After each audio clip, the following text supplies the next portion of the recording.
Live from downtown Detroit, Local 4 News starts right now. A Detroit family suing their child's school district after seeing this video.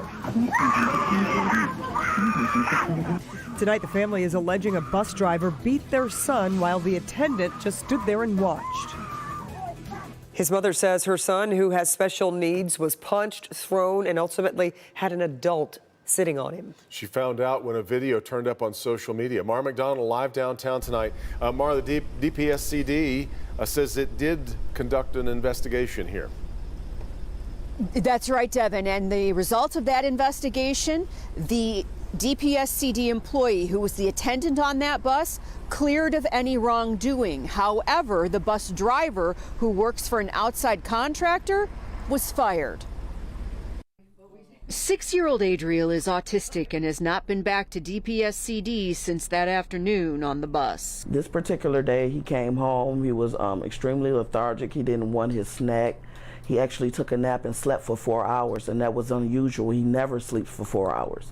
And so I could see that something was going on, but he couldn't tell me what was going on because he couldn't communicate that somebody had harmed him. His mother only finding out something had happened when this video hit social media.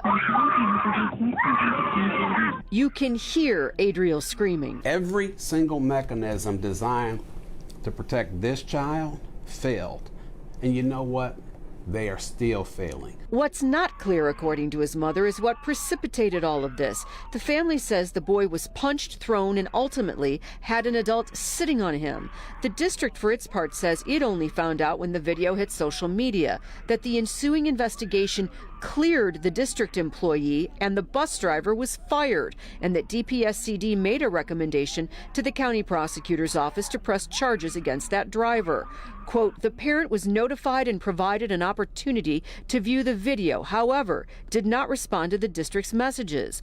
Oldham, for her part, says there has been no cooperation. A bunch of runaround promises being made. The lady, the bus driver and the attendant, they have not been prosecuted yet. Back here alive, both Oldham and her attorney, Arnold Reed, have a whole lot more questions as to what precipitated this, why she wasn't made aware of it, why did nobody call this mother to let her know what had happened, not to mention the fact they say that Adriel has long-term damage from that assault. We're live downtown tonight. I'm Mara McDonald, Local 4. A lot of questions still needing answers to. All right, Mara. We got to enjoy a little bit of spring sunshine today. Yeah, Andrew. But that's it. That's all you get for now. Hope you enjoyed it. And this could impact the morning commute tomorrow, which you're tracking now. That's right, and that includes some rain showing up here on Storm Tracker 4. Now, what you're currently seeing here, closer to the bottom of your screen, those are some sprinkles and light showers that we talked about earlier this afternoon, 4, 5, and 6. They were in northern Indiana. Now they're moving across our south zone, as we talked about, from Monroe to Adrian southward. But this is not the main event. What's on the way for tomorrow is something that's going to be a bit bigger and more consistent. We're looking at persistent rainfall that will happen as we get into tomorrow morning because of this. Heavier showers, even some thunderstorms here, although I think this thunder and lightning activity, again, lightning tracker always turned on, it's going to remain mostly to our south. What you're seeing here in terms of the persistent shower activity, especially here in yellow and also in orange, that is going to move across southeast Michigan as we get into the morning. But for right now, it's confined mostly to eastern Iowa and areas just west of Chicago. But it is moving in our direction. As you can see, though, it has a lot of real estate to cover before it actually gets here. So as we go throughout much of the night, most areas will be dry, minus those areas south of I-94 that are getting some sprinkles now. But those sprinkles and light rain showers, they're going to end by midnight. Pretty mild out there also. We're looking at 49 degrees currently. It gets cooler with temperatures that will be in the 30s and low 40s overnight. We're still at 49 degrees also for our friends in Ann Arbor, 47 in Pontiac, 38 in Sandusky, 36 over in Port Huron. So as you wake up tomorrow morning, if you head to the bus stop, count on rain arriving generally just after 7 o'clock. By 7 a.m., there might be a few scattered raindrops here and there. But the more widespread, persistent shower activity, that arrives after 7 o'clock. So if you know you have to be outdoors or if you're driving during the morning commute after 7 a.m. toward mid-morning and late morning, then you can count on those wetter conditions. But does it last into the afternoon? We'll talk more about that in your full Wednesday forecast. And I've got your 7-day forecast in minutes. Andrew, thank you. A local family left shaken tonight after their house is targeted in a drive-by shooting. It's happened on Beach Daily near 7 Mile in Redford. The family says they were inside sleeping when the shots were fired. Tim Pamplin there with the Nightcam. We are along Beach Daily between 6 and 7 Mile Road, and there's the home in question. It has a series of high-definition cameras surrounding the home after a recent break-in. Well, what the cameras caught last night was nothing short of chilling as a vehicle approaches and a passenger starts to unload their assault rifle. My heart was racing, I was hyperventilating, I was crying out here. It was extremely scary. We heard 5-6 gunshots go off. The large caliber round sprayed indiscriminately in this neighborhood. You see right there, a bullet ricochets off the neighbor's driveway. It was foolish, it was childish. It's inexcusable is what it is. Sleeping upstairs was Alicia's 5-year-old son. He knows nothing about this. The couple plan on keeping it that way. The working theory is the shooter might have been aiming for their Halloween display.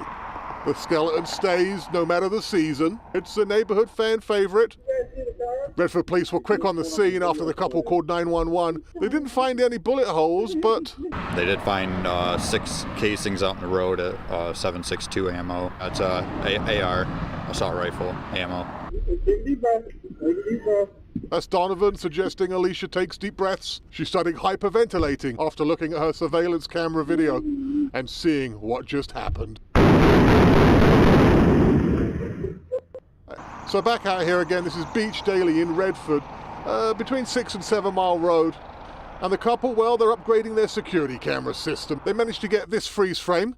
They're being told it looks like a Ford Focus, a small silver sedan that the gunman was in. Police are asking if you know anything about this situation. Please give police a call. Fortunately, no one injured, but a wild night in Redford. That is the scene. Along Beach Daily with the Nightcam, Tim Pamplin, Local 4. Wild indeed. Okay, Tim, thank you. We expect to learn more tomorrow when jury deliberations continue in the trial of 4 men accused of plotting to kidnap Governor Gretchen Whitmer. Today, the jury asked the judge for transcripts from the 13 days of testimony. But the judge denied that request, saying the transcripts aren't available yet and the jury should not have them. Part of the testimony jury is considering is from the leader of the Wolverine Watchmen, Ty Garbin. Garbin pleaded guilty and testified against the other men, saying the kidnapping plot was indeed real. The 4 men are facing life in prison. After years of back and forth, court battles, and intense debate, today the city of Detroit's City Council finally approves the city's recreational marijuana ordinance. Long time since that vote was approved. It was approved by an 8-1 vote today in the council. There will be 100 retail licenses that will be issued in phases, and a lottery system will be used to do that. The city will reserve half the licenses for social equity applicants. A Detroit medical dispensary worker says this new ordinance is a game changer. With us not being recreational with the city of Detroit, with how many tourists come to the city of Detroit, they just think that we're recreational because the whole state is a recreational state. So we have to turn away a lot of people over phone calls, people that walk into the store. Now, the ordinance takes effect immediately, but medical dispensaries still have to apply and be approved for a recreational license. A Local 4 update out of Monroe County. Police in Carlton say they have identified people in this picture. They were looking for the men in this biker club in connection to a brutal beating at the Wolf's Den bar over the weekend. Police say members of the motorcycle club beat a man because he accidentally bumped into one of them.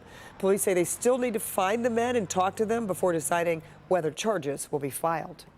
A neighborhood crime alert tonight for anyone who uses dating apps. Yeah, Lincoln Park police say 2 people used an app to try to arrange a meeting at one of their homes, and that's when one of them went to use the restroom and the other took several items and ran out of the house. Several designer bags, some credit cards stolen. Police say there are some easy ways to avoid a problem like this. Suggestions like don't give up your home address right away. Meet in public spaces, maybe meet in groups, have other people there. And it's just for safety. I would recommend that you have your own transportation. Don't go together, so if things go bad, you have a transportation to leave that situation. Detective Lieutenant Coulter says if this happens to you, please reach out to police to let them know. It can be difficult to do because you're embarrassed about it, but it can help prevent someone else from undergoing the same problem. Ukraine's president is accusing Russia of committing the most terrible war crimes since World War II. He made those remarks in a speech to the United Nations today, where he pressed for Russia to be removed from the Security Council. Ukraine says 300 people were tortured and killed by Russian forces in the city of Bucha. Sources tell NBC News the U.S. and its allies will announce new sanctions against Russia tomorrow. They include a ban on all new investments in Russia and increased penalties on financial institutions.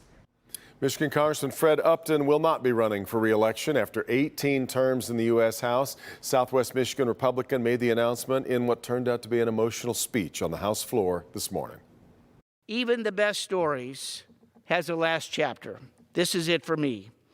I've done the zillions of airline miles back and forth. I've signed Fred to over 1 million letters, cast more votes than anyone in this chamber while here, and by most accounts have succeeded in making a difference, accomplishing what I've set out to do with more unfinished work still yet to come. Upton was one of 10 Republicans who voted to impeach former President Trump over the January 6th insurrection. Because of redistricting, he was forced to run against another congressman, Bill Huizenga. Huizenga has been endorsed by Donald Trump. That happened last month. Fred Upton in Congress for 35 years. We'll be back in 60 seconds with a look at how rising gasoline prices are impacting seniors.